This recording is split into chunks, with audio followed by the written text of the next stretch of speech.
Tonight is Tu B'Shvat.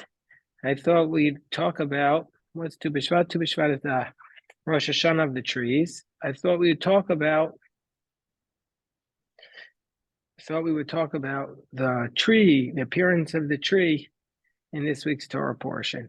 And if we have time, also the appearance of wheat, the appearance of man. So this is definitely a appropriate topic on the eve of Tu B'Shvat. So let's go to the verse that talks about trees. So it says in chapter 15, verse 23, which is where we led off at the end of Monday's discussion. The people came to Mara. They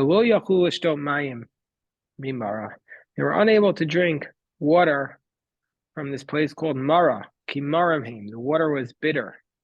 Therefore they called this place bitter. They called this place Mara. Verse 24. And the people complained to Moses. Lamor, manishte. And the people complained to Moshe, and they said, "What will we drink?" Hold on one second. The people complained to Moshe, and they said, "What will we drink?" Vayitzakel Hashem, and Moshe cried out to God. Vayoreu Hashem eitz, and Hashem showed Moshe a tree. Hashem showed Moshe a tree. Vayashlech al hamayim, and Moshe threw the tree into the water. Vayimtiku hamayim, and the water was sweetened.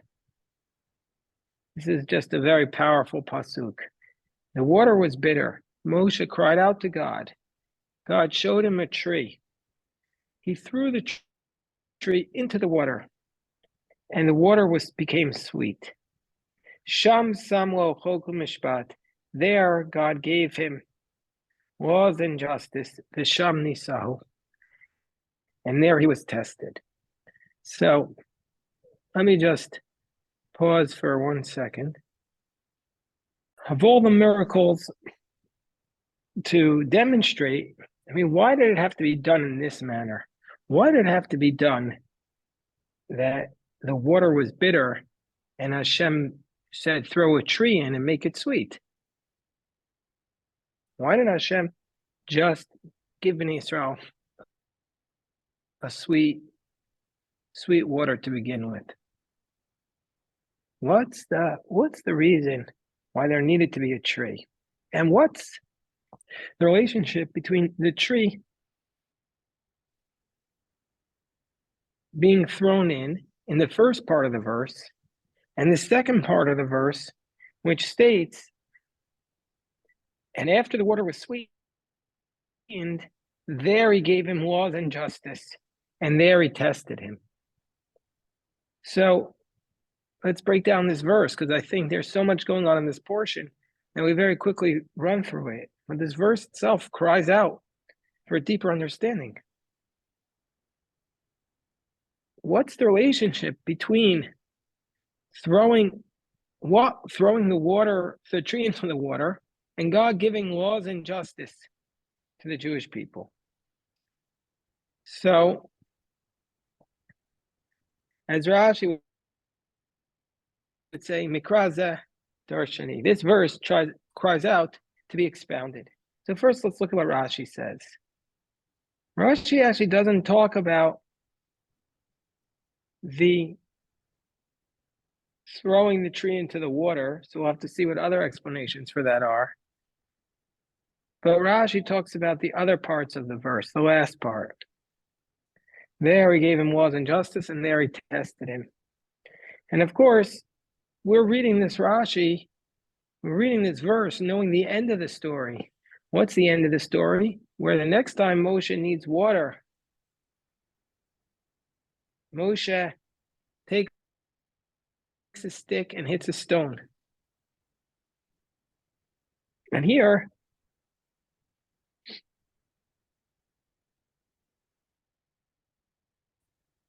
And here it's a very different approach. So let's see what Rashi says. There he gave him laws and justice. In this place called bitterness, God gave Moshe some of the passages of the Torah that they need to be engaged in. Shabbos, Para Aduma, and Dinin. He gave them the laws of Shabbos. Why would we think that he gave them the laws of Shabbos? Here, why is the Mecholta saying he gave them the laws of Shabbos? Because right after this, we're told that they weren't allowed to collect the manna on Shabbos. So therefore, when were they given the commandment about Shabbos? It must have been that they were given the commandment about Shabbos prior to that. So this is that Mara, they were given the land about Shabbos, and they were given the laws of Dinin, justice, because we know that they had to have the laws of civil laws even before the Torah was given, because Yisro comes, and Yisro says to Moshe, I don't like the way you're adjudicating these cases. So it must be that they had a law system. And they were given this legal system at this point.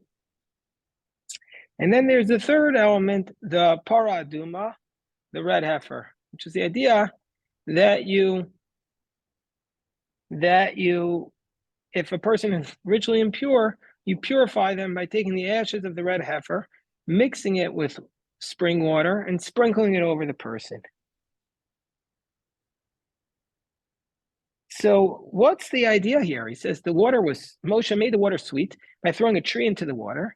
And then Moshe gave him these 3 laws. And there he tested him. Meaning to say, what does it mean there he tested it? There he tested it. Rashi says there he tested the people. There he tested him. God tested the people.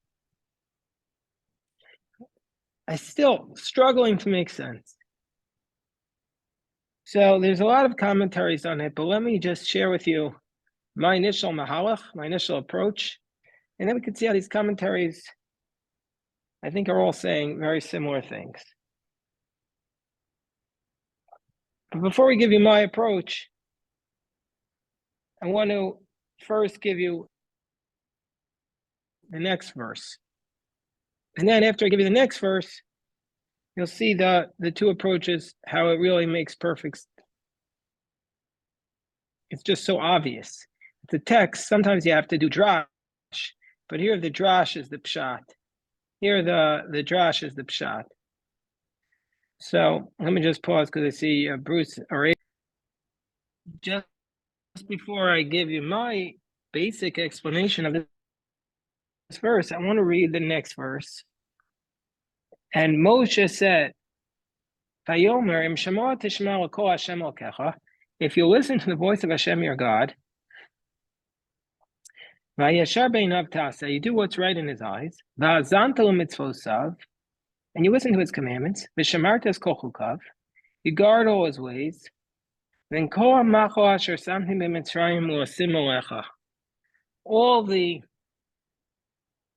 all the diseases that I placed upon you in Egypt, I won't place upon you. Because I am Hashem, your God. So the text turns from speaking about God in the third person to God speaking to the children of Israel. So it turns from being a narrator about God to now God saying, I will heal you. And what are the laws that you have to listen to? You have to listen. You listen to his mitzvot and his chukim. What are the mitzvot? Mitzvot are the commandments that make sense, the ones that are logical, and the chukav, these are the commandments that Rashi says that there's no reason for them. There's no comprehensible reason. Below shum tam, these are commandments that have no reason. We don't understand. Einon el gzeras hamelach. These are decrees of the king, and the evil inclination finds fault with them and says, "What's the cause for these prohibitions?" And what are examples of this? Like the red heifer, not wearing wool and linen. But if you do that, if you listen to that, I won't place them upon you, because I am Hashem, your healer. And so therefore, Rashi says, I'm Hashem, your healer, meaning I give you the commandments, and if you follow them, you'll be healed. So let's take a step back. We have these two verses. They come to the place of bitter waters. They Moshe throws a stick in it. It makes the water sweet.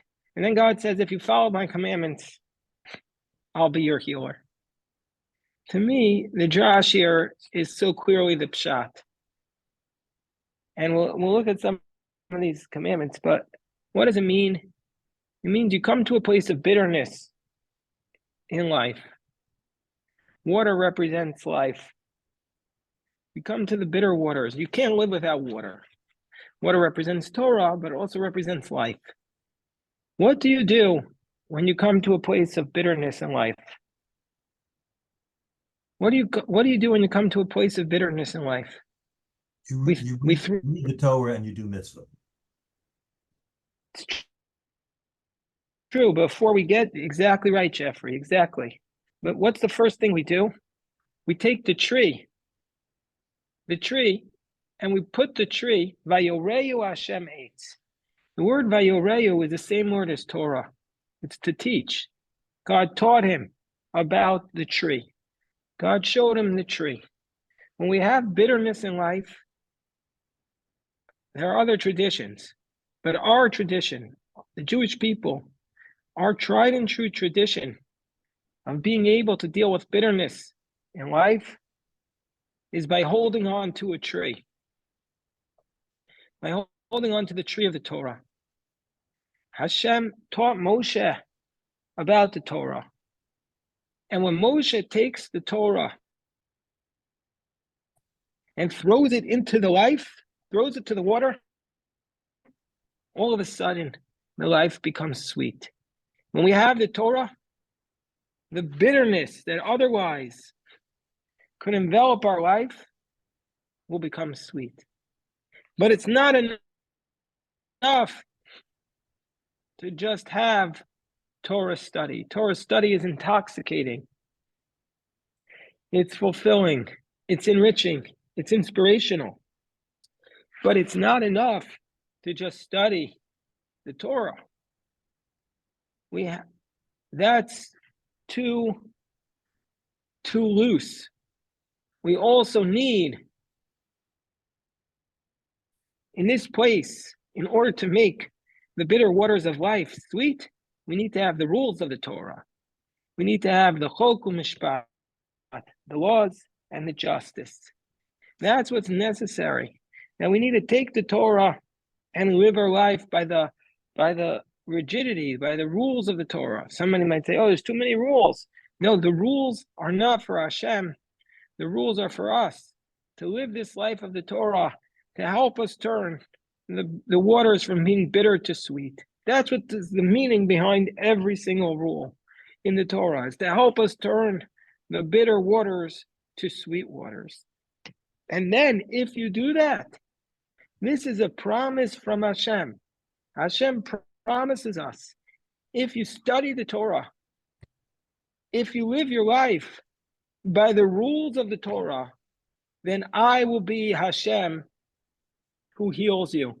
I will heal you from the illnesses, the ailments, the spiritual condition that affects you. And that's what is not just the drash, not just the exposition of the verse, that's the literal verse. The literal verse is telling us, if you follow the Torah, if you follow the halachot, the mitzvot, that will be the way in which we can turn the bitterness. And there's no life without bitterness, but that will be the way that we can find sweetness in life and overcome the greatest challenges that we will be facing in life. So I want to just pause as Morris has a question. Yes. I'd like to, even though there's a lot of commentary on this, I want to share a story about this, because I feel like This story makes this point. It's a Hasidic story about the Alter Rebbe. But the story makes this point that wherever you are in life, even in the darkest moments, if we have a guide, we'll be able to, if we have the guide of the Torah, we'll be able to overcome the biggest challenges. You know, here's a story I wanted to share with you of Reb Shneur Zalman of Liadi, the Alter Rebbe. A beautiful story. The first Lubavitcher Rebbe. And he quotes, this is a story that's retold by Reb Zevin,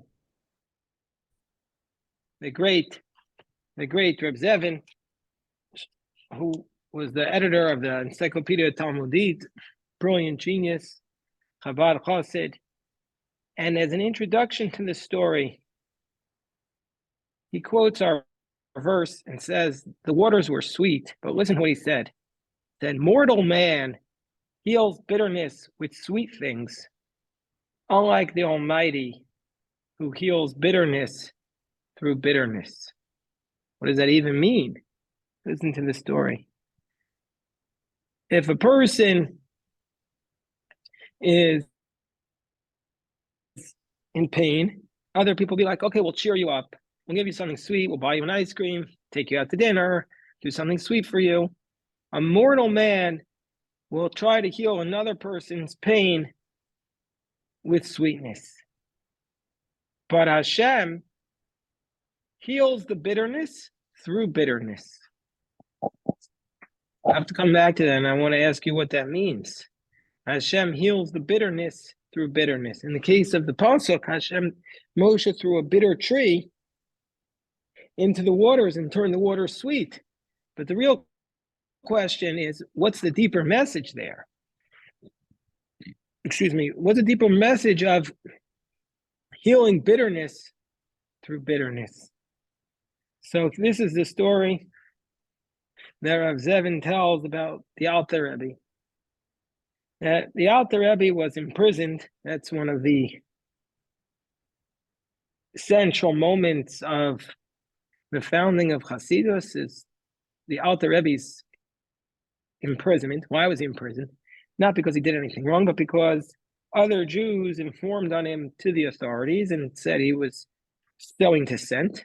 And so they locked him up. So while he was imprisoned in St. Petersburg, for many days he ate nothing. Why? Because there was no kosher food. So the people who were imprisoning him thought that he was not eating because he was looking to take his own life. And he wanted to take his own life, and that's why he wasn't eating.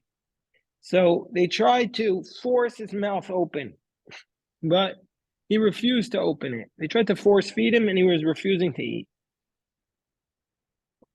So this struggle attracted the attention of the officials. And this man who came over said, why are you forcing him to eat? Just talk to him, convince him to eat. So this man, this prison warden, he said, what's going on? Why aren't you eating? Don't you know that that there's a chance that you'll be found innocent? In that case, you'll live. And if you don't eat, you'll certainly die. So why are you not eating and you're losing the opportunity to live? And don't you know that it's against your faith for a person to take their own life?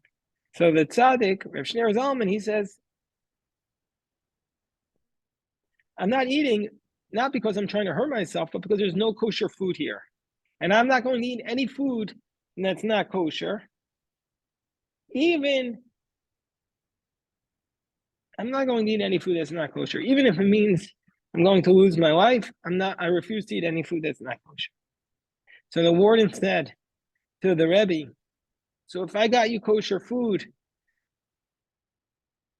would you agree to eat it? So the Rebbe said, right now, I don't need any food. The Rebbe says, right now I'm good. My stomach has become very weak. All I need is some medicine to cure my food. And so if somebody, after I got the medicine, if somebody would get me a nice marinated radish salad, don't ask me why that's what he wanted. I don't understand it, but that's what the Alter Rebbe asked for. If somebody would get me a nice marinated radish salad prepared by a Jew, I would eat that.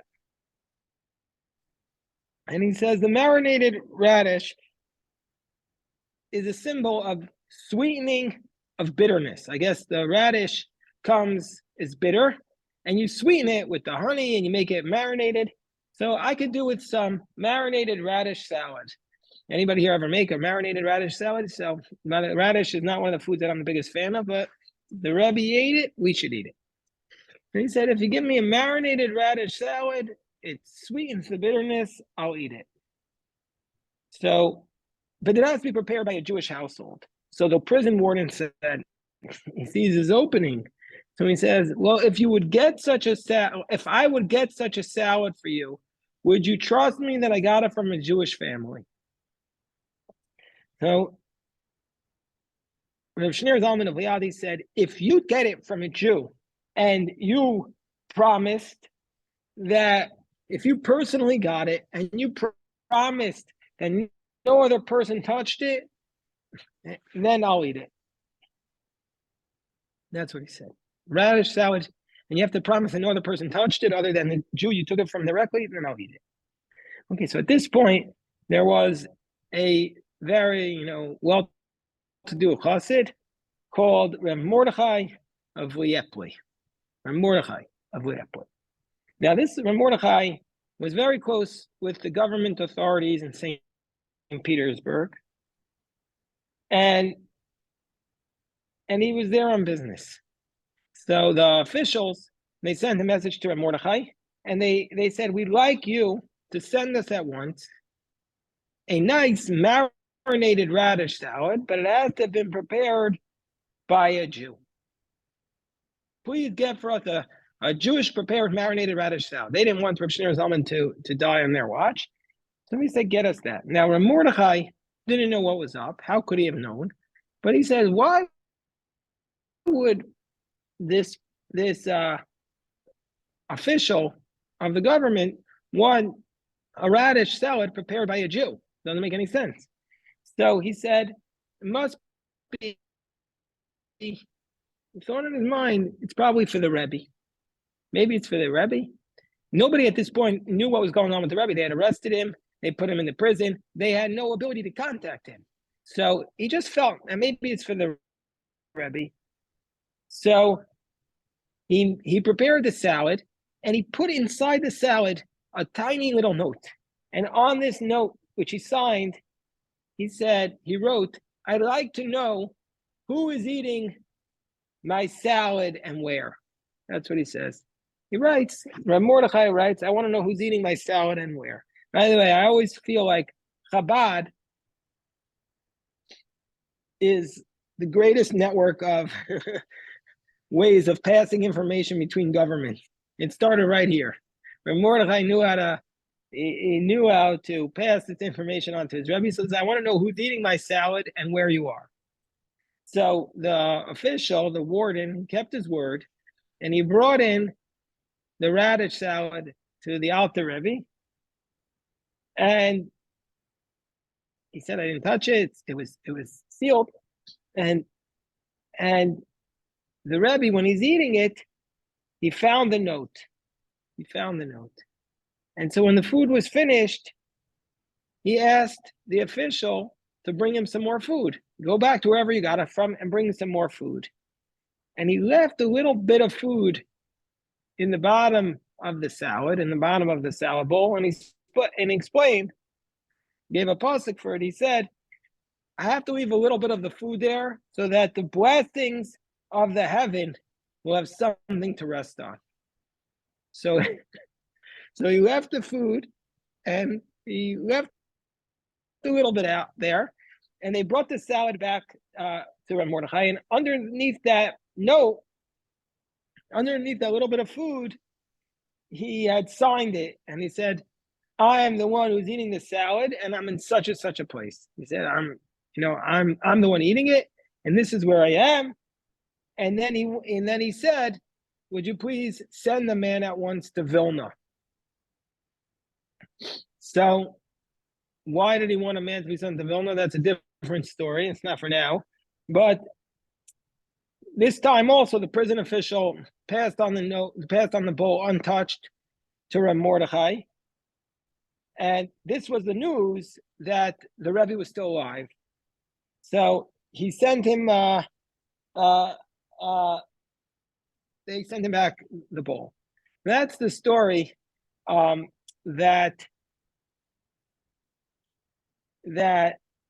Rav Zevin tells on this verse, that he threw the bitterness, they threw the tree into the water, and he sweetened the water. And the Midrash is saying that through bitterness, that Hashem heals bitterness through bitterness. So now I ask you, what does that mean to you? Hashem heals bitterness through bitterness, unlike man who heals bitterness through sweetness. So let me see if anybody's raising their hand. I don't see anybody. So then, since nobody's raising their hand, I'll share with you what it means to me. I'll share with you what it means to me. Is it what it means to me? And I think what the Rebbe was saying here is that, first of all, the Rebbe, even in the darkest places of prison, he was able to empower himself, control his destiny. And we've all been in prison in different ways in life. The Rebbe was able to control his own destiny by accepting upon himself a very hard path, the path of keeping kosher even in the prison, the hardest path. Through the hardships, he was able to regain control of his destiny. And that's what I think, that the path of the Almighty heals the bitterness through bitterness, means that when things are hard and bitter, we have to take upon ourselves an even harder task, a Herculean task. And in that way, we'll find healing. That you can't think that we'll find the healing approach just by pretending that the answer to it is through sweetness. That's not the answer. It's like, just to give a very superficial example, let's say a person is in an accident and they hurt themselves. The only way they can be healed is through a very intense and rigorous rehabilitation program, a rehab. If they're just going to say, okay, I was in an accident, the only way I can get better is by eating ice cream, the ice cream, when they eat it, will feel good. But the only way to heal is through the bitterness of sweating, of pushing themselves. That's what the Midrash is saying. And that's what the Rebbe was saying. I need the radish. And the radish, I need to eat kosher. I'm not going to compromise on my values, even in these darkest of moments. So that was what this story was, which I found very, very meaningful. Says the Baal HaTurim something very similar. Baal HaTurim says, what does it mean? Sham Samuel Choku Mishpat. There I gave him laws and justice. There I established for the nation a decree and an ordinance. Writes the Baal HaTurim, Zeh Paraduma. This refers to the red heifer. Kashem Shezeh Amar Mamtik Hamarim, just like the bitter tree sweetens the bitter waters, Kach Paraduma Mitaheres Hatameim Umitamim Hatahorim. And now we have an answer to a riddle that's been plaguing Jewish people for 3,500 years. How do we understand? Why is it that the red heifer, the ashes of the red heifer, are able to purify someone? What's the reasoning? So he says that the red heifer, which is ashes, they purify the impure, but contaminate the pure. Meaning to say that since the red heifer's ashes are bitter, the bitterness works on the people who are embittered, who are ritually impure. When do you need this approach of bitterness? Oh, you really need it most with somebody who's embittered.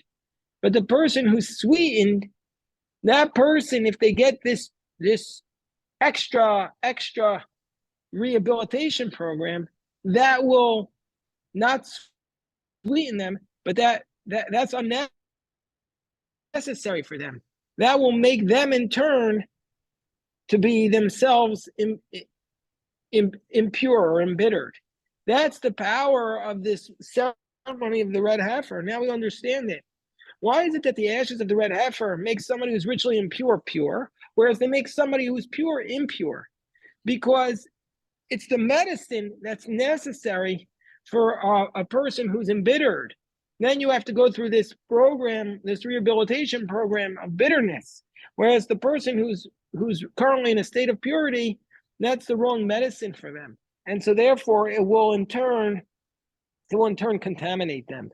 And I'm just going to finish it, then we'll take your question. It says that the Sam Chok B'Mishpat, and the numerical value, just so you know, Sham B'Gematria is the Para Aduma. It's the red heifer. He says it's alluded to in this verse, which is interesting because the Torah Tamima actually doesn't read the Para Aduma in this verse, but that's for a different conversation. Okay, well, moving along with this Balaturim because it's not done yet. He says, there I gave him Chok Mishpat. I gave him law and justice. Rashi, so the Balaturim says, Gimel B'Masoret. This phrase, Chok Mishpat, law and justice, sometimes you see, I'm going to be the law and justice president, or the law and justice governor, or the law and justice mayor. Well, they took it from the Torah, and it appears 3 times in the entire Tanakh. The phrase Chok Mishpat appears here, and appears to Joshua. It says that Joshua established for them law and justice in Shechem. And then it says, and it says about Ezra that Ezra taught the children of Israel Chok Mishpat. So this teaches us, says the Baal Torah, just like here they were given laws and justice. Af Yoshua, also in Joshua,